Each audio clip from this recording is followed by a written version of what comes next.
Madame, monsieur, bonjour, bonsoir, jeudi 23 juillet 2020, il est 3h31 du matin. Et ce soir, une petite nouveauté. C'est un logiciel de CAO par Mind Mapping ou cheminement d'idées, comme on le voit ici, développé par Matthew Kitter qui s'appelle Antimony CAD. Donc ça veut dire Antimony, c'est un élément chimique qu'on trouve dans le tableau périodique des éléments de Dimitri Mendeleïev, qui est notamment réputé en optoélectronique et en physique nucléaire. Voilà pour la petite histoire. Alors, au niveau approche, je dirais qu'on est sensiblement un peu sur du Fusion 360, notamment parce que là, par exemple, vous voyez le point me permet de varier totalement les dimensions, que ce soit le rayon, la hauteur du cône par exemple. Les deux peuvent varier simultanément grâce à ça.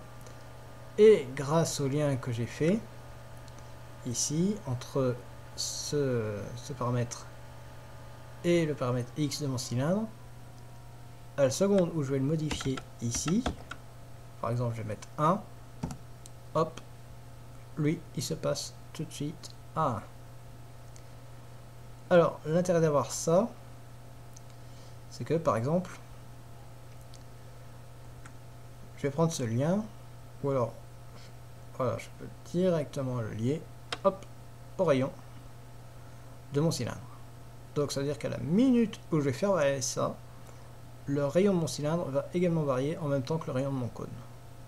Voilà, vous voyez, il réduit, il augmente. Bref, il obéit purement et simplement par hiérarchie. Alors, si vous vous posez la question est-ce que je vais faire un tuto, pas plus que ça pour le moment. Je viens tout juste d'y poser mes grosses paluches de mécano. Donc, n'espérez pas voir un tutoriel de ça avant au moins 1 mois et demi ou 2. Le temps que les choses se calment beaucoup mieux. Parce que là, ça me permet justement de faire la transition par rapport donc à la tenue de ma chaîne. J'aime autant vous le dire tout de suite, non sans légèreté, ni facilité. J'aimerais pouvoir être très régulier. J'aimerais pouvoir en faire plus souvent. C'est un réel plaisir que de faire ce genre d'échange, ce genre de contenu. De voir qu'il y a des interactions, des gens qui posent des questions, machin, tout ça. C'est très intéressant. Malheureusement pour moi, je ne peux absolument rien garantir. Tout est en flottement en ce moment. Tout est en mouvement. On m'a également aussi suggéré l'installation d'une cagnotte, quelque chose type Tipeee ou Utip. Alors, pour le moment, la réflexion et la réponse y est relativement simple. Je trouve que mon contenu est encore d'un niveau trop amateur pour être en mesure de susciter une quelconque rémunération. Je pourrais toujours mettre un lien vers un compte PayPal, mais c'est toujours la même chose et en plus ça pose un problème de réciprocité. C'est-à-dire que si par exemple vous me donnez 15 balles ou 20 balles sur mon PayPal, parce que vous estimez que c'est la valeur de tout le travail que j'ai fourni, bien entendu, je vais m'en sentir honoré. Je vais même, syndrome de l'imposteur oblige, avoir l'impression que je ne mérite pas cette récompense.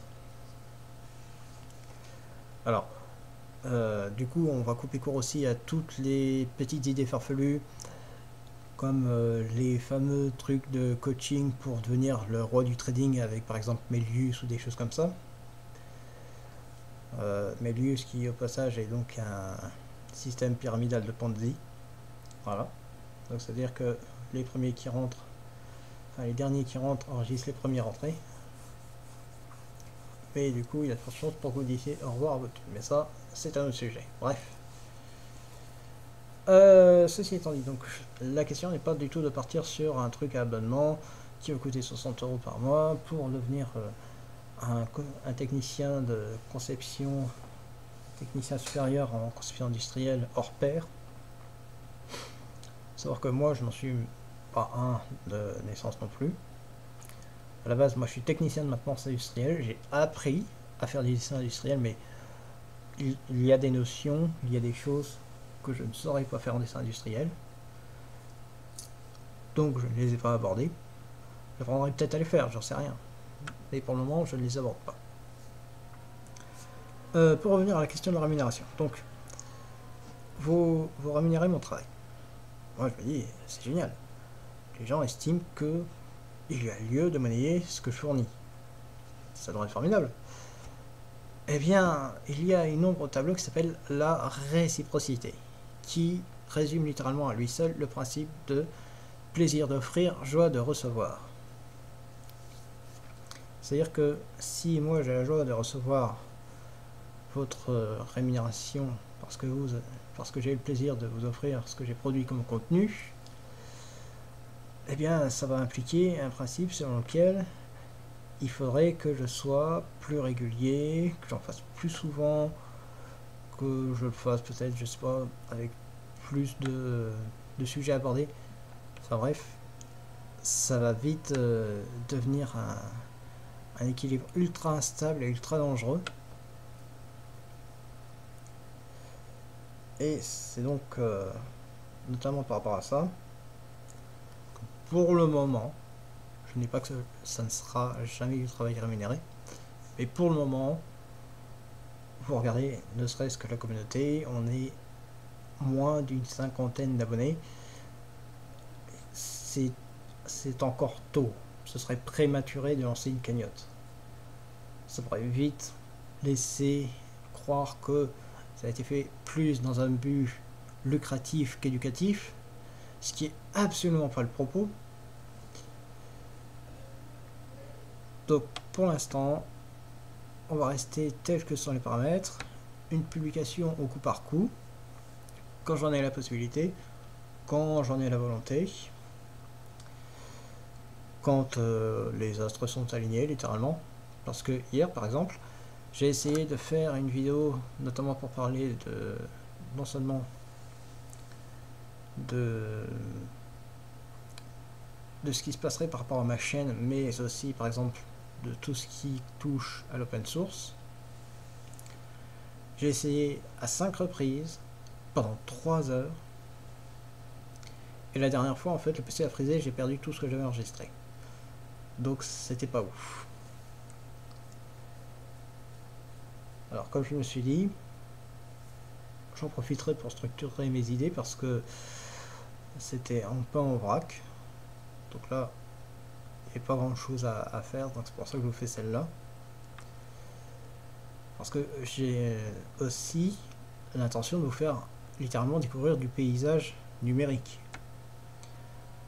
Je suis pratiquement tranquille que si je n'avais pas abordé ce logiciel avec vous, vous n'en auriez probablement jamais entendu parler. Ou vous en auriez peut-être entendu parler, mais vous n'en auriez peut-être pas eu de démonstration. Encore que la mienne est franchement très légère.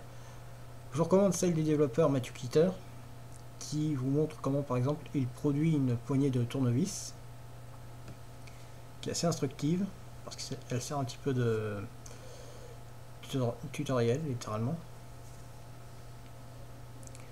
Est-ce que j'en ferai également par rapport à Antimony? Seul le temps nous le dira. C'est tout ce que je peux vous dire. Je ne peux absolument pas à aucun moment, pour quoi que ce soit, vous offrir une garantie. J'aimerais, mais je ne peux pas, malheureusement. Et vous comprendrez que c'est quelque chose de plutôt angoissant pour moi. Mais bon, restons positifs. Moi, j'espère que cette petite découverte, cette petite session sur Antimony vous aura intéressé, que vous allez creuser le sujet, que vous allez vous intéresser davantage, peut-être apprendre mieux que moi ou plus que moi par rapport à ce logiciel de dessin en mind mapping. Et c'est sur cette petite note positive, au bout de pratiquement 10 minutes de film, que je vous dis déjà merci d'avoir regardé jusqu'au bout. Le blabla habituel de youtubeur, commentaires, pouce bleu, abonnement, tout et tout le tout team. Hein. À force de voir tout le monde le dire, vous le connaissez par cœur. Donc, moi je vous dis merci d'avoir regardé. À la prochaine. Et en attendant, profitez pleinement de votre été. À bientôt.